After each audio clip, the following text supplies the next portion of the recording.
What if I told you that in a 911 call that would become one of the most analyzed pieces of audio evidence in American criminal history, the most revealing sound wasn't the mother's desperate pleas for help, but the father's calculated silence? December 26, 1996. Boulder, Colorado.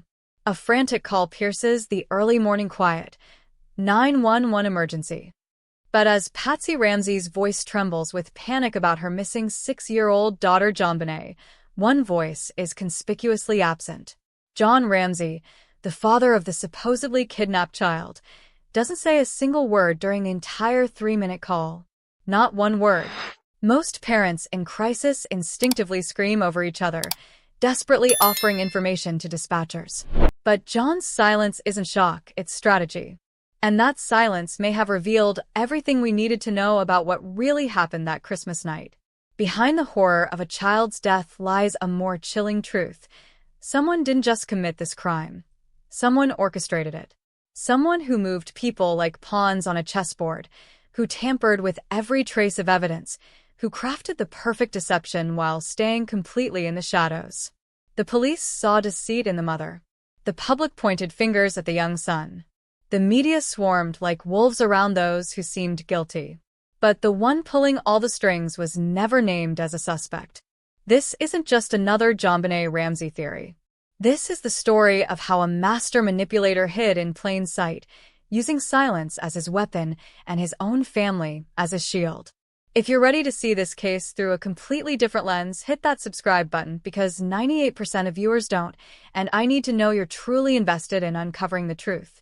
This investigation will challenge everything you thought you knew. Let's begin with that haunting 911 call and discover what happens when silence speaks louder than words. 911 emergency. Police, please. What's going on there, ma'am? We have a kidnapping. These words launched one of America's most enduring mysteries. But while investigators spent decades analyzing every tremor in Patsy Ramsey's voice, they overlooked something far more sinister. What John Ramsey didn't say. For nearly 3 agonizing minutes, as his wife reported their daughter's disappearance, John Ramsey remained completely silent. He doesn't grab the phone. He doesn't shout additional information in the background. He doesn't even breathe loud enough to be heard. This isn't grief, it's calculation. Think about it.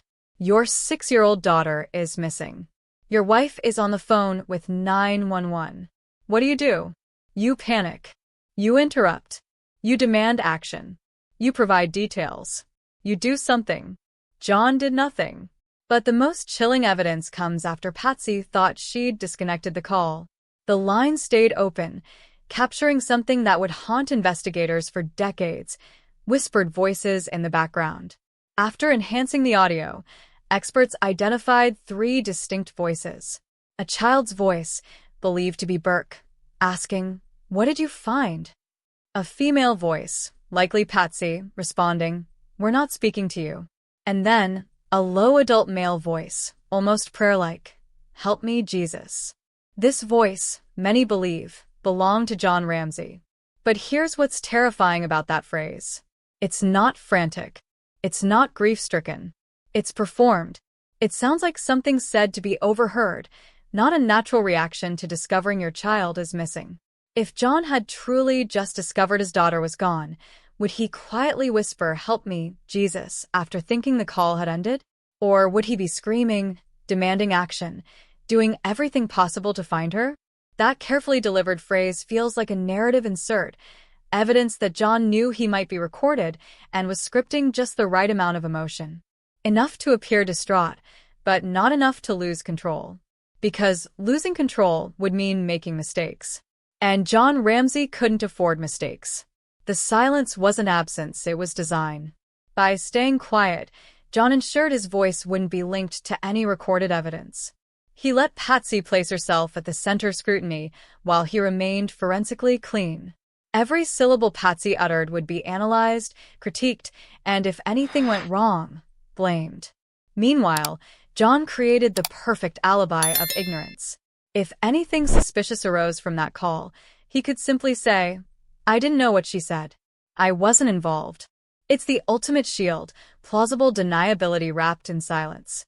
But this was just the beginning of John's masterful deception. The 911 call was merely the opening act in a performance that would fool the world for decades. Next, we'll explore how John didn't just manipulate the crime scene. He manipulated the one person who trusted him most, turning his wife into the perfect scapegoat while he orchestrated everything from the shadows. The ransom note found in the Ramsey house wasn't just evidence, it was John Ramsey's masterpiece. But he didn't write it himself. That would leave too many traces. Instead, he did something far more cunning. He put the pen in his wife's hand. Picture this scene. Patsy discovers JonBenét unconscious, maybe already dead. She's panicking, trembling, unable to think clearly. Then John takes control. He doesn't scream or break down. He calculates. "We need to protect the family," he might have said. "We need to make this look like a kidnapping, or they'll blame us. They'll blame Burke." In her fragmented state, Patsy would do anything John suggested. She trusted him completely. She needed him to be strong when she couldn't be. So she wrote the note, not knowing she was signing her own warrant for a lifetime of suspicion. The ransom note is a 2.5-page document that took an estimated 20 to 30 minutes to compose. In a real kidnapping, perpetrators flee quickly. They don't sit in the victim's house crafting novels. But look closer at the note's content. It demands exactly $118,000, the precise amount of John's annual bonus. This wasn't information an outsider would know. It was intimate family knowledge. The language is commanding, calculated, almost corporate.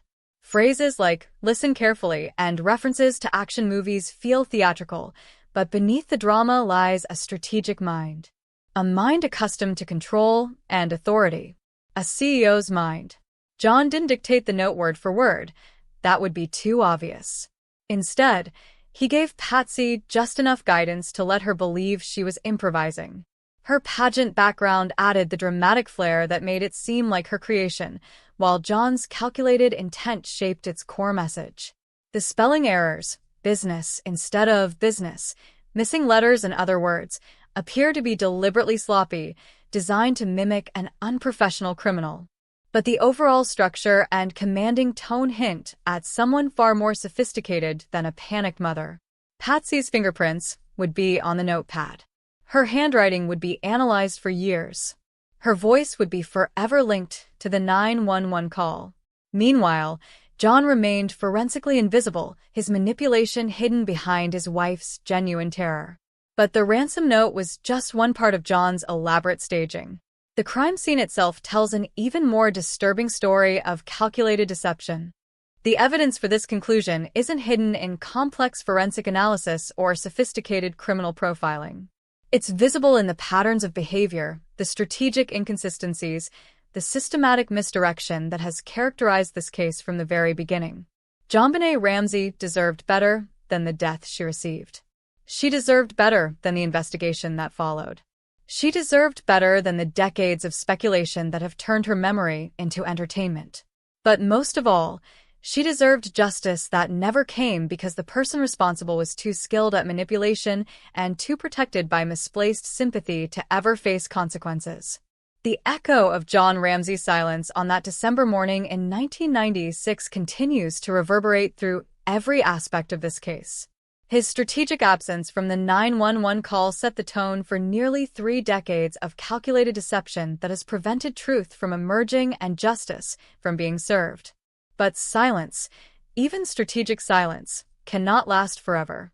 Truth has a way of surfacing, patterns have a way of revealing themselves, and manipulation eventually exposes its own mechanisms. The evidence has always been there for those willing to see it clearly. JonBenét Patricia Ramsey was 6 years old when she died. She loved singing, dancing, and performing. She was bright, beautiful, and full of potential that was stolen from her by someone who should have protected her. She deserved to grow up, to fulfill her dreams, to live the life that was taken from her on that December night. Her legacy shouldn't be the mystery that surrounded her death. It should be the demand for truth that her memory represents. Every child deserves protection from those who would harm them. Every victim deserves justice, no matter how sophisticated the cover-up or how powerful the people responsible. Thank you for following JonBenét's story to the end, for seeing past the decades of misdirection to understand what really happened in that Boulder home. If this investigation has moved you, if it has opened your eyes to manipulation you hadn't seen before, hit that like button and subscribe, because these stories deserve to be told, and the truth deserves to be heard. The comment section is open for your thoughts, your reactions, and your own theories about what happened. But I want to address something directly. 98% of people who watch channels like this never subscribe, never engage, never show support for the difficult work of uncovering truth. If you're part of that 98%, I genuinely want to understand why. Is it apathy? Disagreement? Fear? Tell me in the comments what prevents you from supporting independent investigation, because understanding your perspective helps me understand how truth gets buried. JonBenét's case isn't just about one family, one crime, or one failure of justice. It's about how manipulation works, how truth gets hidden, and how innocent people suffer when we're unwilling to see past comfortable narratives to acknowledge uncomfortable realities. The echo of silence that began on December 26, 1996, doesn't have to continue forever. Truth can emerge, justice can still be served, and JonBenét's memory can be honored not through endless speculation, but through the demand that those responsible finally face consequences for their crimes. Her story deserves better than mystery. Her memory deserves better than entertainment. Her death deserves better than the manipulation that has hidden the truth for 28 years. The silence ends when we stop accepting easy answers and start demanding difficult truths. JonBenét Patricia Ramsey's voice may have been silenced that December night, but her demand for justice echoes still, waiting for someone brave enough to finally listen. 28 years have passed since JonBenét Ramsey was murdered in her family's Boulder home, and the echo of silence from that December night continues to reverberate through the lives of everyone it touched. But silence, as we've discovered, can be the loudest confession of all. John Ramsey's strategic silence during that crucial 911 call wasn't just absence, it was orchestration. His quiet manipulation of evidence wasn't just careful planning, it was calculated cruelty. His decades of maintaining innocence while watching others suffer for his crimes represents the most chilling aspect of a case that has haunted America for nearly 3 decades. The pattern of manipulation we've traced through this investigation reveals a truth that has been hiding in plain sight. JonBenét Ramsey was killed by the person who should have protected her most, and her death was covered up through a systematic campaign of deception that destroyed innocent lives while protecting the guilty. John Ramsey didn't just commit murder, he committed a crime against truth itself. He weaponized love, exploited grief, and turned the natural human desire to protect family into a mechanism for his own survival. The very bonds that should have brought justice for JonBenét became the chains that prevented it. The evidence tells a story that investigators missed because they were looking for traditional patterns of guilt and innocence.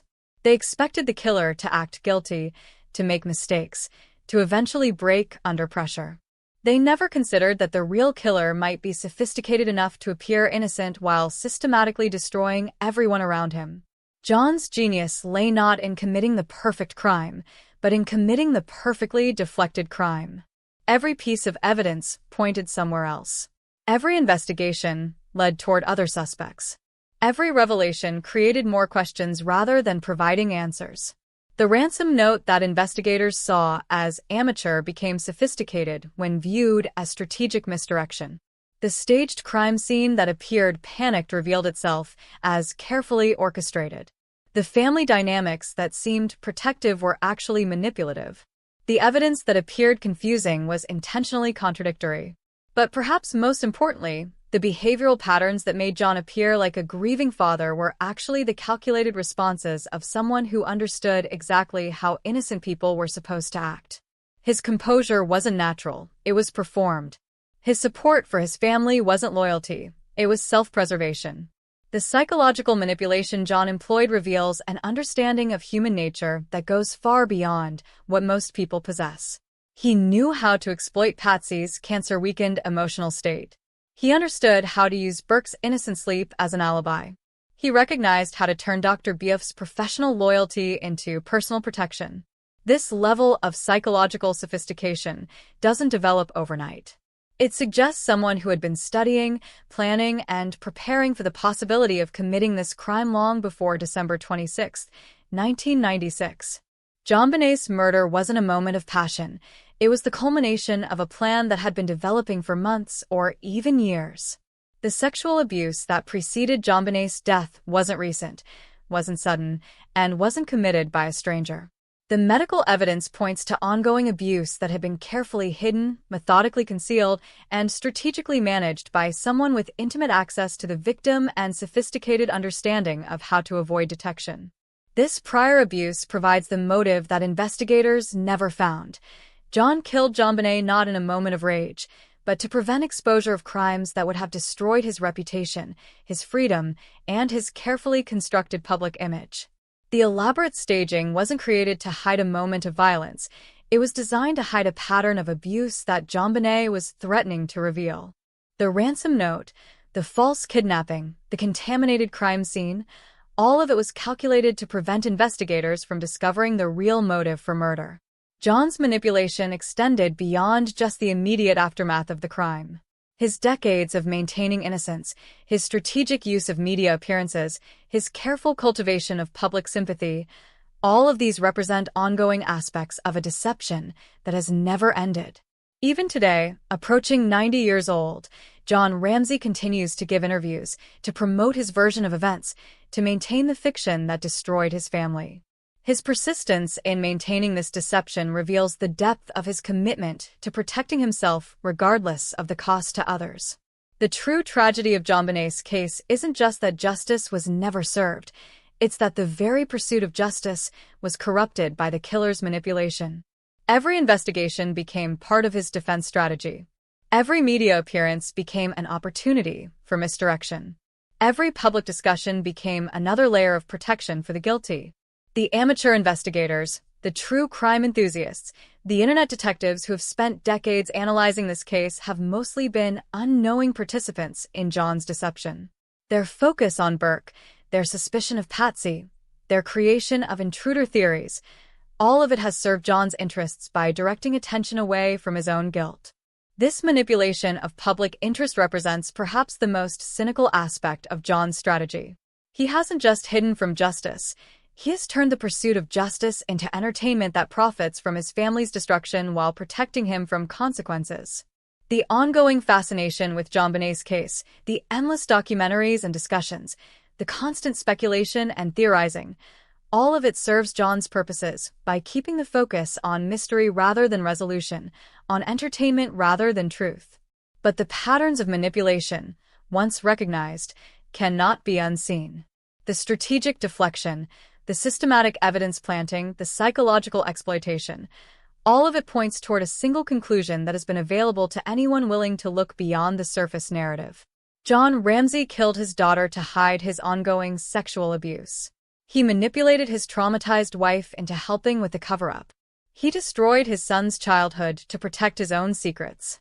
He corrupted the investigation, exploited the media, and turned public sympathy into a shield that has protected him for nearly 3 decades. Yet John's suffering, while real, pales in comparison to the destruction he inflicted on truly innocent people. His choice to save himself by sacrificing his wife and son reveals a level of narcissistic cruelty that extends far beyond the original murder. The broader Ramsey family has also paid a devastating price for John's actions. JonBenét's other relatives, her grandparents, aunts, uncles, and cousins have all lived under the shadow of suspicion and public scrutiny.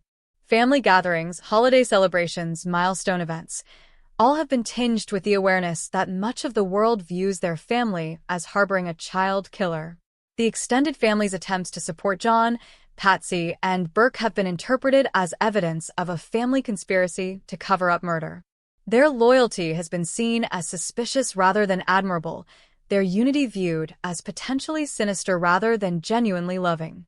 Even family members who had no connection to the events of December 26 have found their lives affected by the notoriety. Career opportunities have been limited, social relationships complicated, and normal family interactions made impossible by the constant awareness of public suspicion. The financial cost of the deception has been enormous as well. The Ramsey family has spent millions of dollars on legal fees, private investigators, public relations consultants, and security measures over the past 3 decades. Money that could have been used for education, charitable causes, or family welfare has instead been consumed by the machinery of maintaining innocence. Legal battles against media outlets, defamation suits against accusers, and ongoing investigative expenses have created a financial burden that continues to this day. The cost of fighting public suspicion has been far greater than any legal penalty John might have faced if he had confessed to the crime initially. The social cost extends beyond just the immediate family to the broader community that was affected by JonBenét's murder. Boulder, Colorado, became synonymous with unsolved murder, police incompetence, and wealthy privilege. The city's reputation was damaged, its police department criticized, and its residents subjected to ongoing media attention and speculation. The case created divisions within the community between those who believed in the family's innocence and those who suspected their involvement. Friendships were strained, social groups split, and normal community life disrupted by the ongoing controversy surrounding the case. Local businesses suffered from the negative publicity, property values in the neighborhood were affected, and the entire community lived under the shadow of an unsolved child murder that many believed had been committed by people who continued to live among them. The media's role in perpetuating the destruction cannot be overlooked. The 24-hour news cycle, the rise of true crime entertainment, and the internet's capacity for endless speculation have kept JonBenét's case in the public consciousness long past the point where other unsolved murders would have faded from attention. This ongoing media attention has prevented any kind of normal healing or closure for the surviving family members. Each new documentary, each anniversary special, each internet theory renews the public fascination and restarts the cycle of speculation and accusation. The case has become a form of entertainment that continues to profit from the family's suffering. Television networks, streaming services, book publishers, and podcast creators have built careers and generated revenue from the ongoing mystery, ensuring that the Ramsey family's ordeal continues indefinitely. The true crime community's obsession with a case has created a parallel investigation that operates without any legal constraints or ethical guidelines. Amateur detectives have stalked family members, harassed witnesses, and created elaborate theories that often focus more on entertainment value than factual accuracy. This crowdsourced investigation has generated enormous amounts of speculation while contributing virtually nothing to actual case resolution.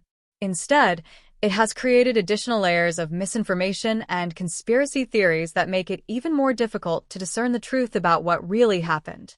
The psychological impact on society as a whole represents another hidden cost of John's deception. The JonBenét Ramsey case has contributed to increased parental anxiety, heightened stranger danger fears, and growing suspicion of neighbors and community members. The idea that such a brutal crime could be committed within a wealthy, seemingly stable family has reinforced social anxieties about the safety of children and the trustworthiness of appearances. Parents have become more protective, communities more suspicious, and social bonds weaker as a result of the fear generated by this case. The case has also contributed to decreased faith in law enforcement's ability to solve crimes and protect innocent victims. The perception that wealth and privilege can buy freedom from legal consequences has reinforced cynical attitudes about justice and equality that extend far beyond this single case. Perhaps most tragically, the ongoing focus on the mystery of JonBenét's death has overshadowed her life and the person she actually was. The beautiful, talented, happy child has been lost beneath layers of speculation, conspiracy theories, and public fascination with her murder. JonBenét's real personality, her genuine accomplishments, her actual relationships have been buried beneath the mythology that has grown up around her death. She has become a symbol rather than a remembered person, a mystery rather than a mourned child. The price of John Ramsey's deception continues to compound with each passing year. Every day that the truth remains hidden, every moment that innocent people continue to suffer under suspicion, every instance where JonBenét is remembered for her death rather than her life represents an ongoing cost of the manipulation that began on December 26, 1996. This isn't just a story about a murder that was never solved.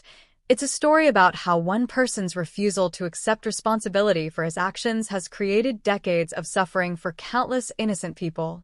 The web of deception that protected John Ramsey from legal consequences has trapped everyone else in a nightmare that shows no signs of ending. But even after nearly 3 decades, even with all the lives destroyed and all the suffering caused, the truth can still emerge. The patterns of manipulation, the strategic deceptions, the calculated misdirections all point toward a single conclusion that has been hidden in plain sight for far too long. As we approach the final chapter of this analysis, the question isn't whether John Ramsey killed his daughter. The evidence for his guilt is overwhelming when viewed through the lens of systematic manipulation rather than isolated incidents. The question is whether society is finally ready to acknowledge what the evidence has been showing us all along. The murder of JonBenét Ramsey didn't just destroy one life. It condemned an entire family to a living hell that has lasted nearly 3 decades. The price of public suspicion, media scrutiny, and endless speculation has been paid in ways that go far beyond anything the legal system could have imposed. Understanding the full cost of what John Ramsey orchestrated reveals the true scope of his manipulation. He didn't just kill his daughter. He destroyed his son's childhood, his wife's remaining years, and his own family's chance at any kind of normal existence. The elaborate cover-up that protected him from legal consequences created a different kind of prison for everyone he claimed to love. Patsy Ramsey paid the highest price for her husband's deception. The woman who had already survived cancer, who had fought her way back from the brink of death to be there for her children, found herself living under a cloud of suspicion that never lifted until her own death in 2006. The public judgment that followed Patsy was relentless and cruel. She was portrayed as a pageant mother who had pushed her daughter too hard, a woman whose need for perfection had driven her to murder when JonBenét threatened to expose family secrets. Every public appearance became an opportunity for body language experts to analyze her suspicious behavior. Patsy's grief was dissected and questioned at every turn. Her tears were called theatrical.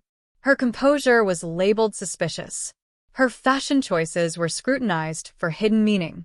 She couldn't mourn her daughter publicly without having her every gesture interpreted as evidence of guilt. The media created a narrative around Patsy that was almost impossible to escape. She became the archetypal bad mother, the woman whose ambitions for her daughter had spiraled into deadly consequences. This portrayal followed her everywhere, making normal social interaction nearly impossible and turning her remaining years into an extended public trial. But perhaps most cruelly, Patsy died still under suspicion, still carrying the weight of accusations she never deserved. The cancer that she had beaten once returned with a vengeance, and she faced her final battle knowing that much of the world still believed she had killed her own daughter. The medical stress of living under constant suspicion, the psychological trauma of being branded a child killer, the social isolation that came with public infamy, all of these factors likely contributed to the physical decline that ultimately took Patsy's life. John's manipulation didn't just frame her for murder. It killed her slowly, year by year, until the burden became too much to bear. Burke Ramsey's childhood was destroyed even more completely than his mother's life. At 9 years old, he became one of the most famous suspected child killers in American history, a burden that would shape every aspect of his development from that moment forward. The boy who had lost his sister on December 26, 1996, lost his childhood on that same night. He couldn't attend school without being stared at, couldn't make friends without their parents wondering if he was dangerous, couldn't participate in normal childhood activities without being seen as a potential threat. Burke's social development suffered catastrophically under this pressure. The normal process of learning to interact with peers, to form relationships, to understand appropriate social boundaries was disrupted by the constant awareness that others saw him as potentially violent. Every awkward moment, every social misstep was interpreted through the lens of suspected murder. The psychological impact on Burke extended far beyond social difficulties. He grew up knowing that much of the world believed he had killed his sister, that his own actions were subject to constant analysis and suspicion. This awareness shaped his personality in ways that made normal emotional development nearly impossible. Burke's apparent emotional detachment, his difficulty with social cues, his awkward public appearances as an adult, all of these characteristics have been cited as evidence of his guilt. But they're actually evidence of the psychological damage caused by growing up as a murder suspect. A child who learns that his emotions are constantly scrutinized, that his behavior is always interpreted as potentially sinister, naturally develops defenses that appear abnormal to others. Burke's social difficulties aren't proof that he killed JonBenét. They're proof that public suspicion destroyed his ability to develop normal emotional responses. The tragedy of Burke's situation is compounded by the fact that his genuine trauma responses have been weaponized against him by internet detectives and amateur investigators who don't understand the psychological impact of childhood notoriety. Every awkward interview, every uncomfortable moment, every sign of social difficulty has been cataloged and analyzed as potential evidence of guilt. Burke has never been able to grieve his sister normally, to process his loss in a healthy way, or to move forward with his life without the constant weight of public suspicion. The boy who should have received counseling and support after losing his sister instead received decades of scrutiny and suspicion that prevented any kind of normal healing. As an adult, Burke has remained largely isolated from public life, unable to form normal relationships or pursue typical career paths without the shadow of his suspected involvement in JonBenét's death. His 2016 appearance on Drive Phil, intended to finally tell his side of the story, was instead dissected by body language experts and internet sleuths looking for signs of deception. The interview that was supposed to exonerate Burke instead reinforced public suspicion because his years of living under scrutiny had left him with social mannerisms that appeared abnormal to viewers who didn't understand their origin. His awkward smiles, his difficulty with emotional expression, his apparent detachment were all interpreted as evidence of guilt rather than recognized as the natural result of a childhood destroyed by false accusations. John Ramsey himself has paid a significant price for his manipulation, though not the price justice would have demanded. While he escaped legal consequences for JonBenét's murder, he has lived for nearly 3 decades, knowing that his elaborate deception destroyed what remained of his family. John watched his wife die under a cloud of suspicion that he had created. He saw his son's childhood and adult life ruined by accusations that his own actions had made possible. He experienced the social isolation, the career limitations, the constant scrutiny that came with being part of America's most notorious unsolved murder case. But perhaps most significantly, John has had to maintain his deception for nearly 30 years, never able to admit the truth, never able to seek genuine help for whatever psychological issues led him to kill his daughter. The psychological burden of maintaining such an elaborate lie, of watching innocent people suffer for his crimes, of living with the knowledge of what he really did, this represents its own form of imprisonment. John has aged into an elderly man still maintaining the fiction that destroyed his family. He has given interviews, written books, pursued legal action against media outlets, all while carrying the secret of what really happened on December 26, 1996. The energy required to sustain such a comprehensive deception over decades represents an exhausting psychological burden. If John had turned against Patsy, if he had suggested she might be guilty, it would have opened questions about what he might have known or suspected. His continued support for her actually protected him by maintaining the fiction that they were both innocent victims of an elaborate frame-up. The second major crack in the foundation involves Dr. Francesco Buff's continued loyalty to the family despite the circumstances surrounding his concealment of JonBenét's medical records. Critics argue that if John were truly guilty, Dr. Buff would have had ethical obligations to reveal any evidence of prior abuse. Dr. Buff's protection of his records, even when the family claimed to want full disclosure, seems to support rather than undermine their innocence. Why would a doctor risk his professional reputation to protect records that might exonerate his patients? But this analysis misunderstands both the constraints under which Dr. Buff was operating and the nature of his relationship with John. As JonBenét's pediatrician, Dr. Buff was bound by strict confidentiality requirements that couldn't be waived simply by family request. They required specific legal procedures that the family never actually initiated. More importantly, Dr. Buff's loyalty wasn't just professional, it was personal.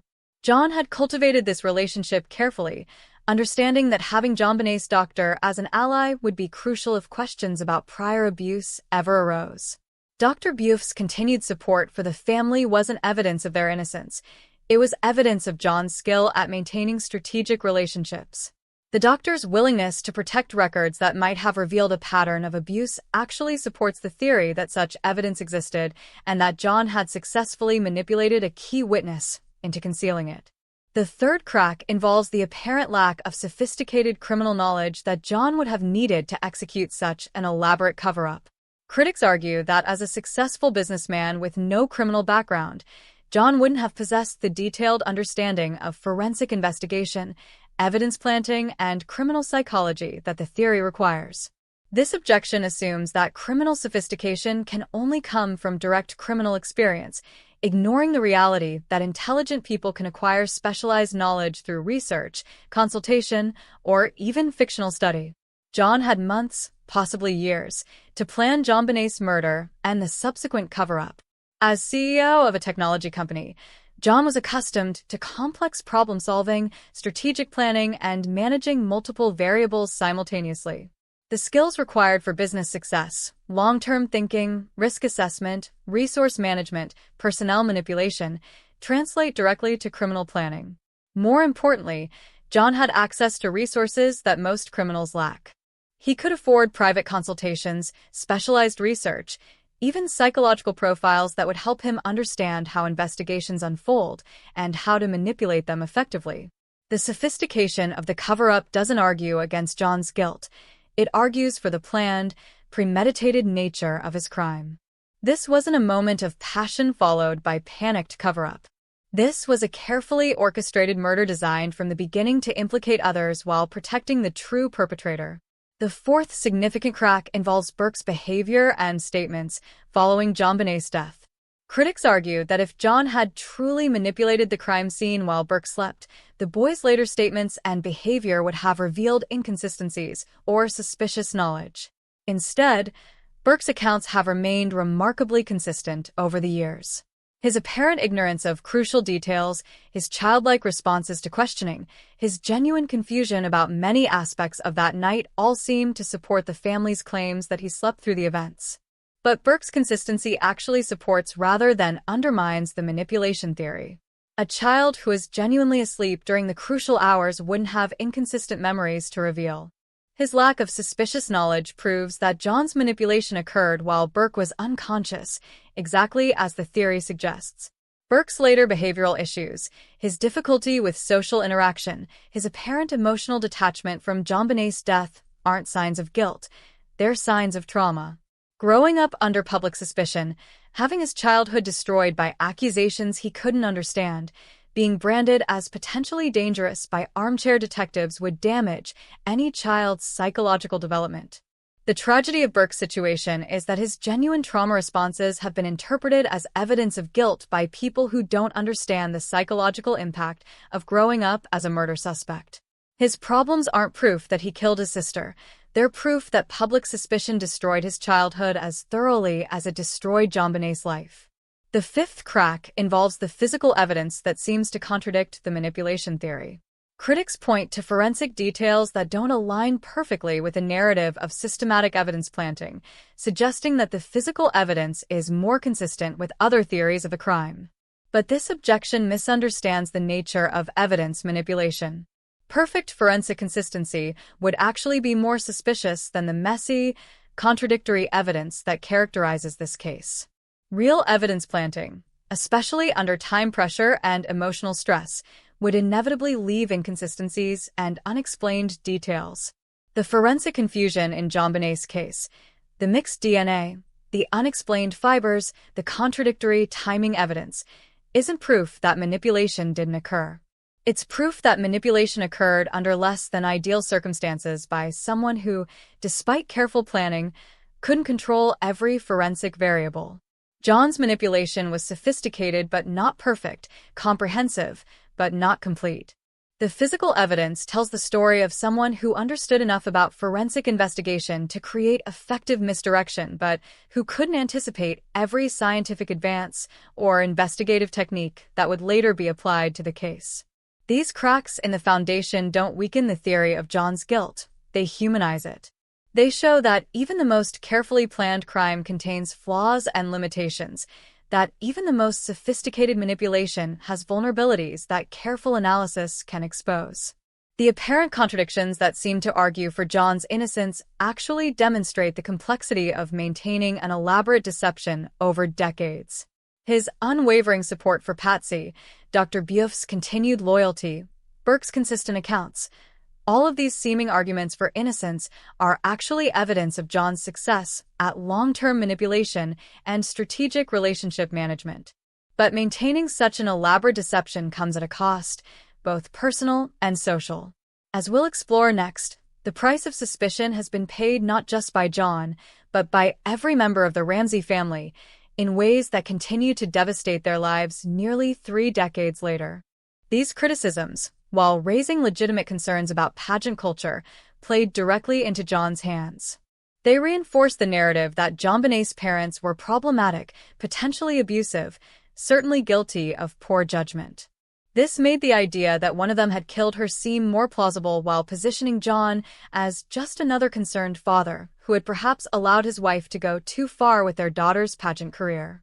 The most heartbreaking aspect of this manipulation was how it corrupted JonBenét's actual experience in pageants. Friends and fellow competitors remembered her as a happy, confident child who loved performing.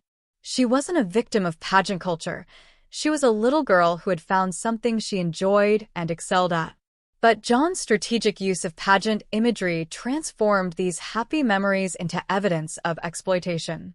Every photo of JonBenet in costume became proof that she had been sexualized. Every video of her performing became evidence that her parents had put her in danger. This transformation served John's purposes perfectly because it shifted blame from him to broader cultural issues.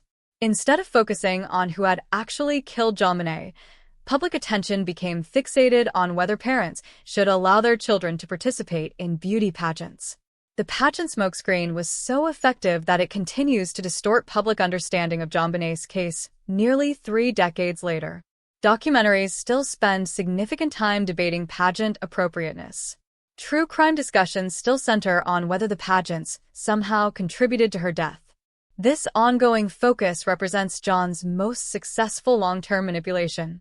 By allowing JonBenet's pageant involvement to become the defining aspect of her public image, he ensured that discussions of her case would always be filtered through controversy and moral judgment rather than cold forensic analysis. The pageant narrative also provided John with an explanation for any evidence of prior abuse that might emerge. If investigators found medical evidence suggesting JonBenet had been sexually abused, the pageant involvement could be used to suggest that the abuse came from someone in that world rather than from within the family. This potential explanation was crucial to John's defense strategy because it provided an alternative narrative for any physical evidence of abuse. Instead of pointing toward family members, such evidence could be attributed to the dangerous world that the pageants had allegedly exposed JonBenet to. But perhaps most cynically, John used the pageant controversy to position himself as the more reasonable parent. While media criticism focused heavily on Patsy's role in promoting JonBenet's pageant career, John appeared as the businessman father who had perhaps been too busy to fully understand what his wife was doing. This positioning allowed John to appear as someone who shared the public's concerns about pageant appropriateness, someone who might have had reservations about JonBenet's involvement but had deferred to his wife's enthusiasm. It made him seem like a voice of reason in a family that had perhaps lost perspective about their daughter's activities. The tragedy of the pageant smokescreen isn't just that it allowed John to escape justice, it's that it stole JonBenet's true legacy. Instead of being remembered as a bright, talented child who loved performing, she became a symbol of everything wrong with child beauty pageants. Her genuine accomplishments, her real personality, her actual experiences were buried beneath layers of moral controversy and cultural debate. The little girl who loved singing and dancing became a cautionary tale, her memory sacrificed to protect the man who had killed her. The pageant world that had brought JonBenet such joy became her posthumous prison, trapping her image in endless debates about appropriateness and exploitation. John didn't just kill his daughter. He corrupted her memory, ensuring that she would be remembered not for who she was, but for the controversy that surrounded her death. If you're beginning to see how systematically John Ramsey manipulated every aspect of this case, you're understanding something that investigators missed for decades. But this kind of deep analysis only reaches people when channels like this have the support to continue investigating. If you value this level of truth-telling, subscribe now to ensure these stories continue to be told. And if something is stopping you from subscribing, I genuinely want to understand what that is. Tell me in the comments, because your engagement helps determine which stories we can afford to investigate. But the pageant smokescreen was just one layer of John's elaborate defense strategy. The evidence manipulation, the psychological manipulation, the cultural manipulation, all of it was designed to protect him while destroying everyone else. As we'll see next, even this comprehensive strategy had weaknesses that careful analysis can reveal. No deception, no matter how carefully constructed, is perfect. John Ramsey's elaborate manipulation strategy, while remarkably successful for nearly 3 decades, contains crucial flaws that reveal the truth beneath the carefully maintained facade. Understanding these cracks in John's defensive strategy doesn't weaken the theory, it strengthens it. Because the inconsistencies and apparent contradictions that seem to argue against John's guilt actually demonstrate the limitations of even the most sophisticated criminal deception when subjected to truly careful analysis.